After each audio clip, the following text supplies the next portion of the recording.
आज से 6.5 करोड़ साल पहले हमारी जमीन पर एक बहुत बड़ा एस्ट्रॉयड टकराया था, जिसके टकराने से दुनिया के सबसे खतरनाक जानवरों का जमीन से खात्मा हुआ था। डायनासोर्स, ये वो जानवर थे जिन्होंने 165 मिलियन यानी 16.5 करोड़ सालों तक इस जमीन पर हुकूमत की थी। अपने पीक टाइम पर ये जानवर दुनिया के कोने कोने में फैले हुए थे। एक एस्टिमेट के मुताबिक जब जुरासिक पीरियड अपने पीक पर था तब दुनिया में डायनासोर्स की पॉपुलेशन 2.5 बिलियन यानी 250 करोड़ से भी ज्यादा थी। ये जानवर 245 मिलियन साल पहले इस दुनिया में आए थे और फिर 165 मिलियन साल तक इन्होंने जमीन पर राज किया था। लेकिन फिर एक दिन अचानक एक 10 किलोमीटर बड़े एस्ट्रॉयड के जमीन से टकराने की वजह से ये डायनासोर्स इस दुनिया से गायब हो गए थे। अब सवाल यहाँ पर ये आता है कि अगर डायनासोर्स 245 मिलियन साल पहले जमीन पर आए थे तो उससे पहले हमारी जमीन पर क्या था? उस वक्त हमारी जमीन कैसी दिखती थी और जमीन पर क्या चल रहा था जब डायनासोर्स अपनी एग्जिस्टेंस में ही नहीं आए थे?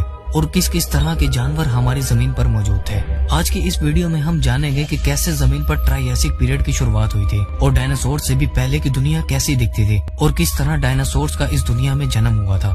जुरासिक पीरियड, ये वो टाइम था जब जमीन पर ब्रैकियोसोरस, स्टेगोसोरस और टी-रेक्स जैसे खतरनाक डायनासोर्स राज किया करते थे। लेकिन जुरासिक पीरियड से भी पहले एक पीरियड था जिसे ट्रायसिक पीरियड कहा जाता है। इस पीरियड में दूर दूर तक डायनासोर्स का कोई नामो निशान नहीं था और जमीन पर मेगान्यूरा जैसे 3 फीट बड़े कीड़े रहा करते थे, क्योंकि उस वक्त जमीन पर ऑक्सीजन के लेवल्स बहुत ज्यादा थे और अर्थ पर नई नई ऑक्सीजन और ओजोन की लेयर्स बनना शुरू हुई थी और ना ही टेक्टोनिक प्लेट्स में कोई खास मूवमेंट्स हो रही थी, जिसकी वजह से अर्थ का टेम्परेचर भी बिल्कुल नॉर्मल था। और इसी वजह से उस वक्त के कीड़े और रेप्टाइल्स आज के मुकाबले में 10 गुना ज्यादा बड़े होते थे। ट्रायसिक पीरियड जब अपने पीक पर था तब उस वक्त के स्कॉर्पियन और कॉकरोचेस 8 से 10 फीट जितने बड़े होते थे, जिनके फॉसिल्स आज भी साइंटिस्ट को जगह जगह से मिलते हैं, जिन पर रिसर्च कर ये पता चलता है कि ये जानवर 250 मिलियन साल पहले इस दुनिया में जिंदा थे। ट्रायसिक पीरियड के टाइम हमारी जमीन आज के मुकाबले बिल्कुल अलग थी। उस पीरियड में अर्थ पर अलग अलग कॉन्टिनेंट्स नहीं थे, बल्कि एक ही सुपर कॉन्टिनेंट था